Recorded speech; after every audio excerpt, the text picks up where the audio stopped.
Hello people of the internet, I am back. Literally the last video I posted just finished uploading like 7 seconds ago. So, after that I just went straight into recording this video, because I want to get this one as quick as possible. Because people are desperate for help. If you don't know what I'm talking about, I'll explain it in this video, or I also kind of explained it in the last video, so I won't go in depth into that again. But, so, this tutorial, still today, is going to be on the X cube. So, X cube is, this puzzle's not that difficult. Most of it, when I first got it, I had no idea what to do when it came to cuboids or anything. I didn't even know what a cuboid was. I wasn't that big of a cuber as I am now back when I got this. This was like a year and a half ago, maybe. I don't know, I was in San Francisco. But I got this. First time, I tried to do it myself, and I got really lucky and actually was able to solve it. So, I kind of figured out my own way of solving it. But when I went to solve it the second and third time, I ran into this problem that I didn't know about.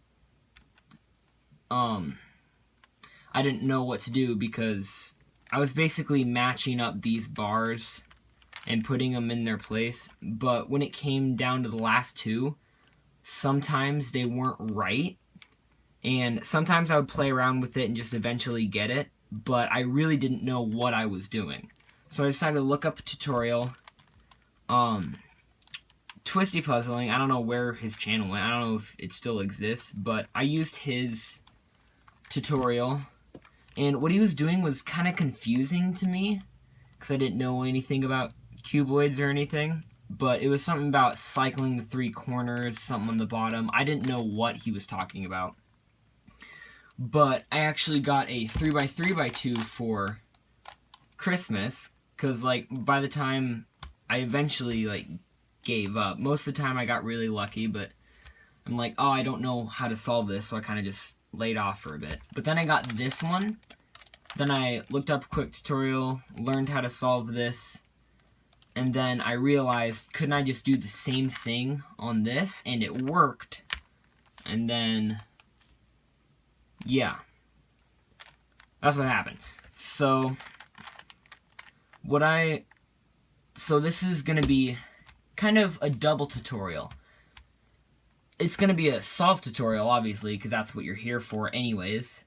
But it is also a scramble tutorial, because everyone that I've ever handed this cube to that knows shapeshifts, most of the time they'll just go right into the shapeshifting, which makes the solve extremely easy, because you just solve it like a 3x3, then you're done. But really what you want to do is, or no, I'll explain that in a second. First, I want to go over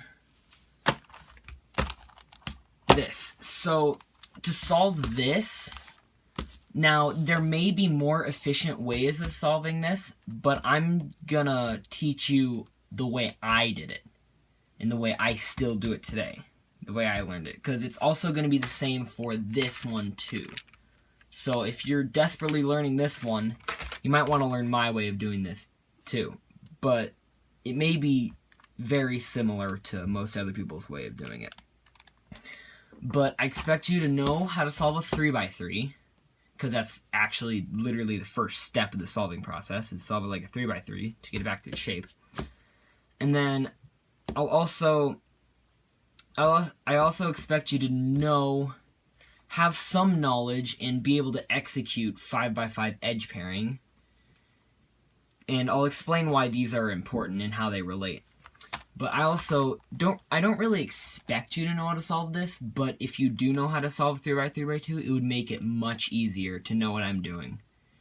But you don't really need to watch a tutorial for the algorithms, because it's the same algorithms I'm going to use as this one, but I would watch tutorial for this one just to kind of understand how it works.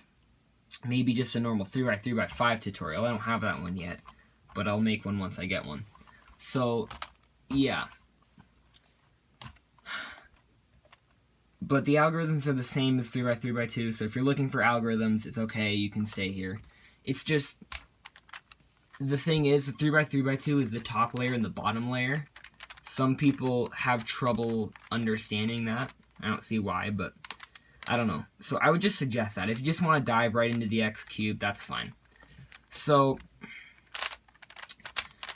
let's start the scramble tutorial. First things first, you don't go right into the shape shifting, as I explained earlier. You solve like 3x3, then that's it. So what you'd want to do for these inner layers is do 180 degree turns. For the extension layers, it doesn't matter if it's 90 or 180. And then these turns can be 90 or 180 too. It doesn't really matter. But just start with that, just scrambling it. So I'll just do that. Fast forward it too.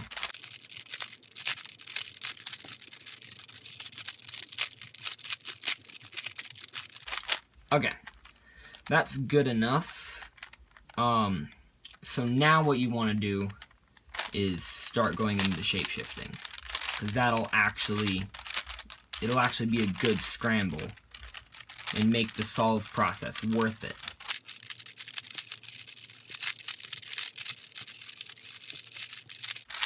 Okay, this looks like a good scramble. So I said I would explain how it relates to these three. So I may as well start that now. The first part is like a 3x3. I don't know where my thunderclap went, so I'm stuck using a Rubik's brand for right now. I might just get a new one. I'll figure that out later. But, so, you would solve it like a 3x3. So, you would start with a cross. I usually start on white, so I'm going to do that. Now, since there's no edge colors, it doesn't matter if they're in the wrong places. It's only when it comes to the second layer that matters. So there you go. So now you have our cross. So now you want to do edges. Not edges, what? Corners. Corners. You can use F2L for this, which is pretty simple. The corners are the ones with the 3 pieces, and the edges can have 2. The edges have 2 pieces. I'll explain that in a second. I'll explain it right now, actually. So if you don't see how this is a 3x3, the extensions you're basically supposed to ignore, but the center pieces have 1, obviously. Edge pieces on the white and yellow face have 2 pieces that are right next to each other. So like this one, this edge has 2 pieces. And the ones in the second layer have 2 pieces, but they're in kind of an L shape. The corners have 3 pieces that are in an L shape as well. So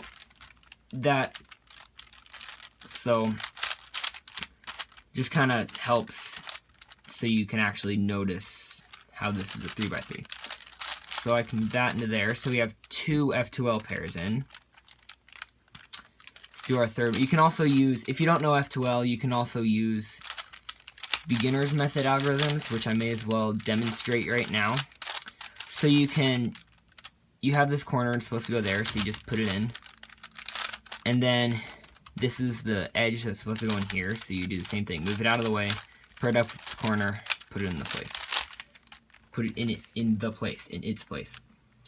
So, if you're solving this for the first time and don't understand this, or you understand how to solve a 3x3, you'll most likely run into this problem where one edge piece is flipped. So you may be thinking, well, that's impossible on a 3x3 if you don't know how to solve this already. So what you would do is basically the same as having one of these edges flipped, like if you're somehow not paying attention to the color scheme. So what you would do is you would take it out and then put it back in flipped. So the easiest way is R, no, not R, what?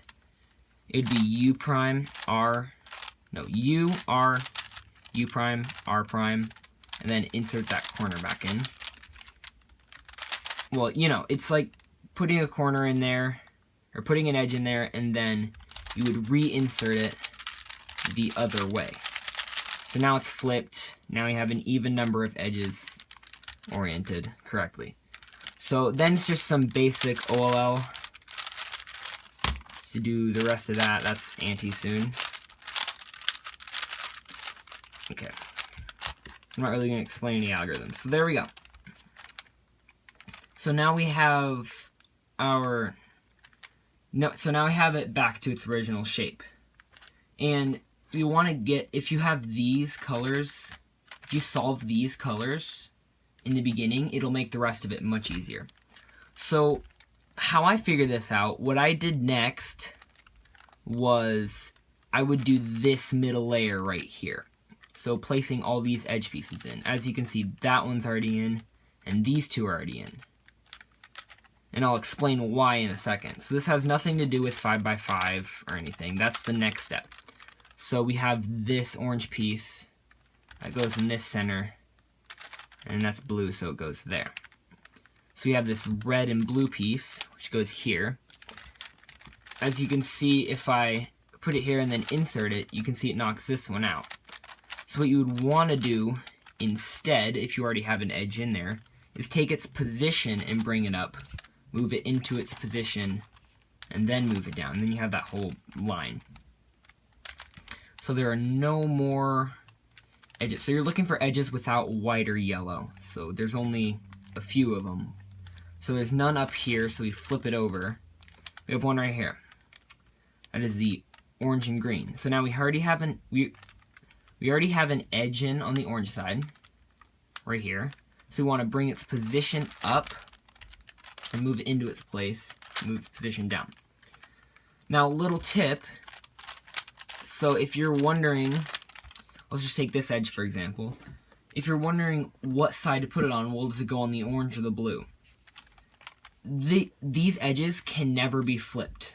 So you're always looking for the colors on this face, on these faces. So ignore the top face. It's just these faces. That'll also help when it comes to the next step, knowing what corners to pair up with the edges. So as you can see, this one's on this face, so it's blue. Blue's right here. It already has an edge in, so you bring its position up, knocking that edge out of place and putting that one in, putting it back. So again, here, we already dealt with a orange and green, but you see the orange is on this face, so it goes on the orange. This time the green's on this face, so it goes on the green, which is right here. So already has an edge in, bring its position up, move it into place, and then put it back down. So now we have this middle line. So the next step, I can get that out of the way now, is where the 5x5 relation comes in. So you only really need to know how to do edge pairing, or at least get the basic idea and know how to do it. In other words, you should know how to solve a 5x5. But basically what it is matching up the edges and then storing them up here or down here like you would on a normal 5x5. So I'm going to do that. Now, the last step, I'm just going to say right now, is basically a 3x3x2 with the top and the bottom layer. So when you're pairing up these edges, they'll have to be the ones of the opposite colors. So if you do the blue and yellow first, here, I'll just do an edge and then I'll explain it. So which one would be the easiest? So there are really no easy edges here at all.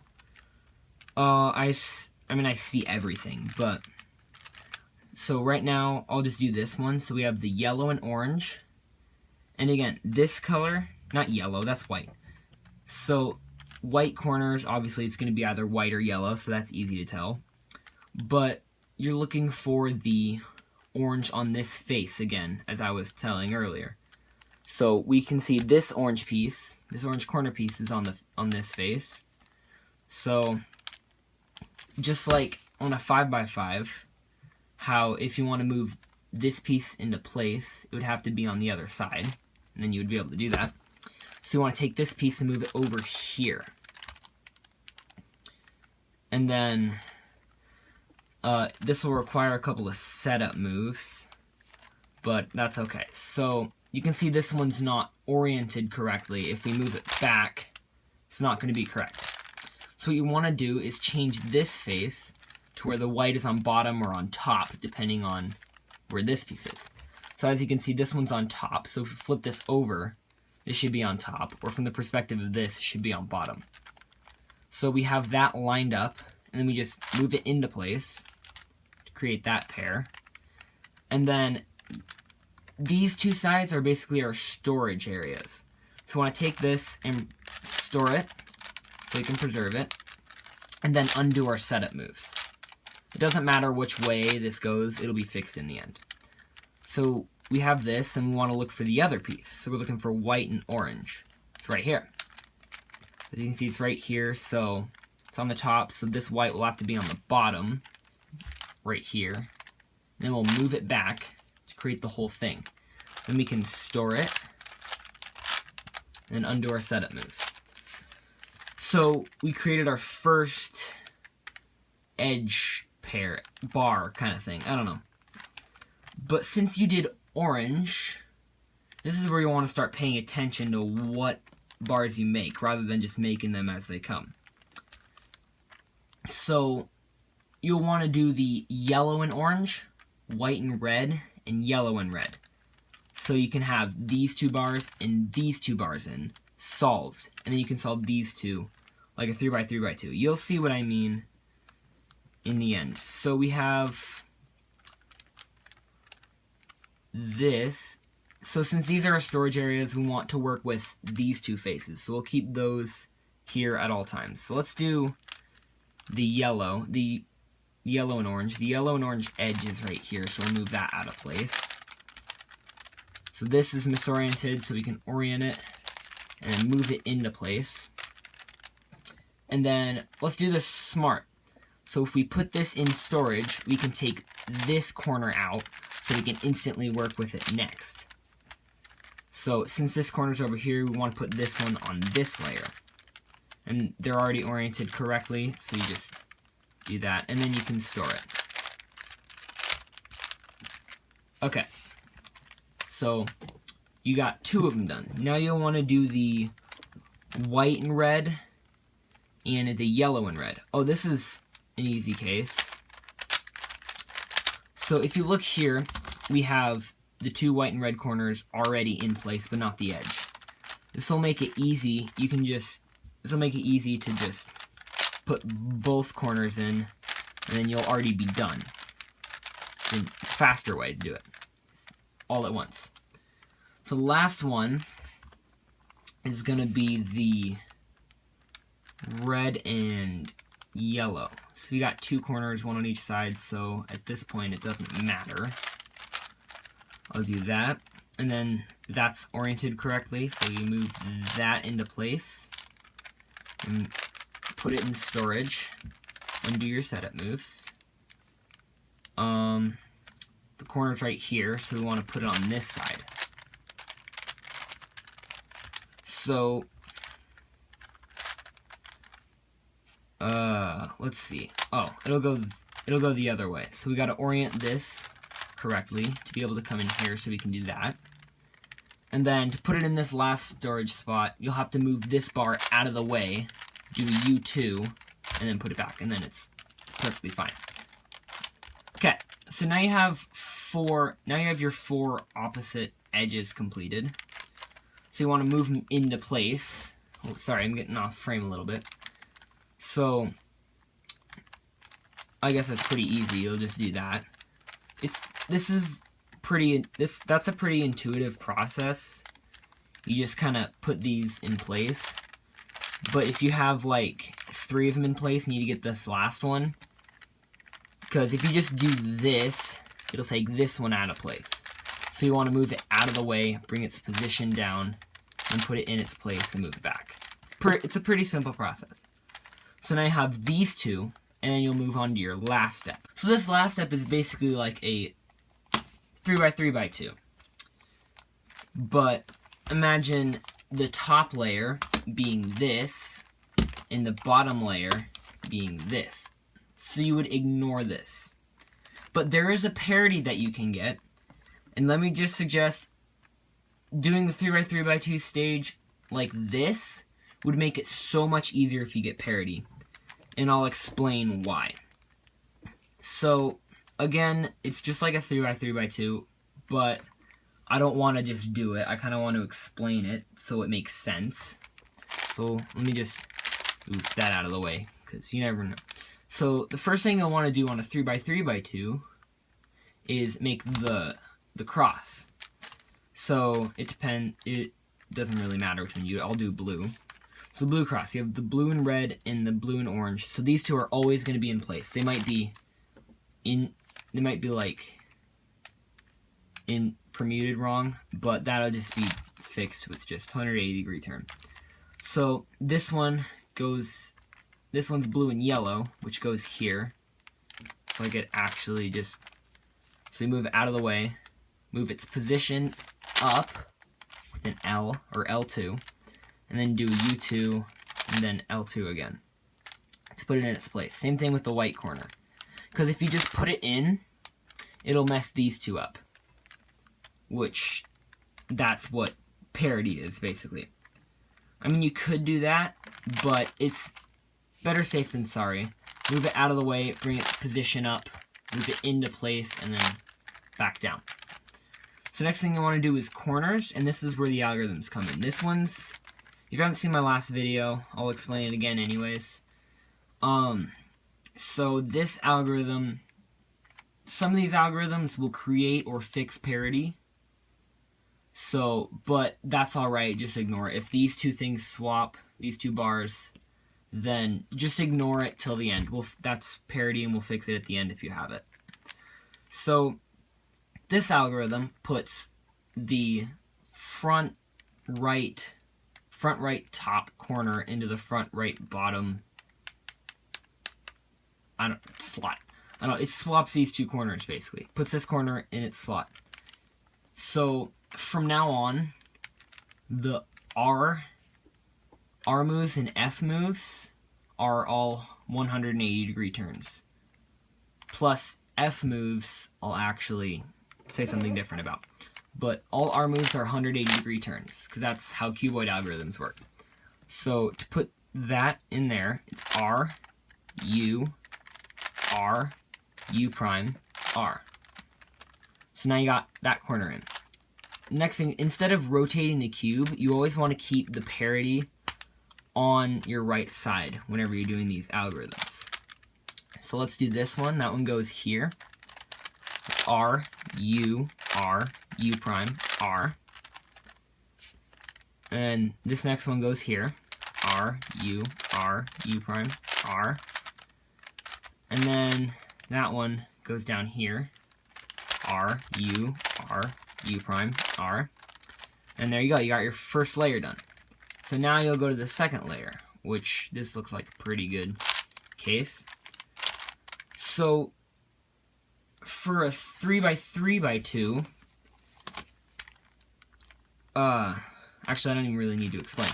So this next algorithms will be in the description as well as on screen too. I'll do that when I'm doing editing.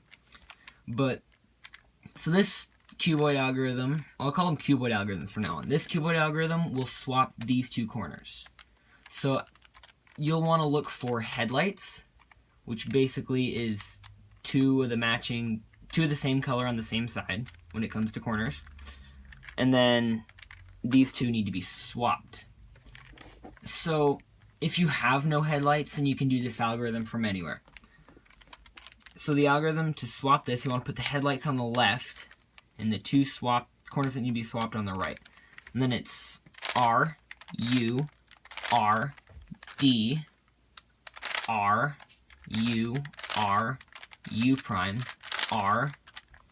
And then normally you would do an F, but it would be, to keep this parity there, you would want to do a U prime and a D, and then do an R. So it's the same thing as doing an F, but instead of rotating the whole cube, you'd just rotate these layers. So like if you need to do an F move, then you'll want to bring the front layers to the right, is basically what I'm saying. So this would be an F still, because it swaps the two front things. I don't know. But, so I'll probably have I'll put the U prime and D in the video rather than F. So, last two algorithms, I'll do the adjacent edge, not the adjacent edge swap, I'll do the opposite edge swap first, which swaps the front corner and the back corner. The front edge and the back edge, sorry. And then the next one I'll do is the adjacent edge swap, which swaps the front and the right. So the opposite edge swap is a very intuitive algorithm. It's just R, U2, R, U2, R, U2. So, and then that swaps these two edges. Sorry if I'm like not in frame or it's hard to see, but so yeah. And then the last one is the adjacent edge swap, which swaps the front and the right edge. So you want to do this algorithm. This algorithm is R, U, R, U, R, U2, R, U2, R, U, R, U prime, R. And then it's solved. But there is also parity. So if you finish both layers and then you end up with these two swapped, that's when you have parity. So what you'll want to do is transfer this parity to the top layer. And you would do that simply by just doing an opposite edge swap. R, U2, R, U2, R, U2. So that transfers the parity right at the top. So there is a very simple algorithm to fix this. Hold on a second. Sorry about that. My brother was informing me that he was leaving. But, oh, if you want tips on easier ways to memorize the cuboid algorithms, like the adjacent edge swap I know is kind of long. Oh, oopsies. 20% battery. I know the adjacent edge swap is kind of long, but easy to memorize. So, I mean, you can figure it out, obviously, yourself. But if you really do want tips on how to memorize it easily, I kind of go over it in the 3x3x2 video. I kind of break it down for you when it comes down to memorizing it. But, anyways, back to parity. So, what you did, I already explained, transferred the parity from the side to the top. So now instead of these two bars being swapped, it's just these two edges. So after you do that, it's a really simple algorithm. It's just R. Okay. So this is just a 90-degree turn, R. So it's R, U2, R, U2, R, U2, R, U2, R, U2. It's just R, U2 5 times to swap these two. However, I would stay tuned for this one, because that algorithm doesn't work, and I will explain why in this video. Well, it does work if you're doing it 2 layers deep. Depends on how you solve it. But, so yeah, that is the X cube. Next video will be the X2, or the X cube master, however you want to go by it. But if you have any questions, feel free to ask me in the comments, and then I will try to answer them. Oh my god, that is too much of an angle for my camera. But, so, yeah, stay tuned for more cubing videos coming out in the near future. I may as well just record the X2 today. But, yeah, like, comment, subscribe, ask me if you need help with anything. Algorithms will be in the description. Not the 3x3 algorithms, the cuboid algorithms, because you should know how to solve a 3x3 before you step up to this puzzle. But, yeah, I'll see you guys in the next video. Stay tuned.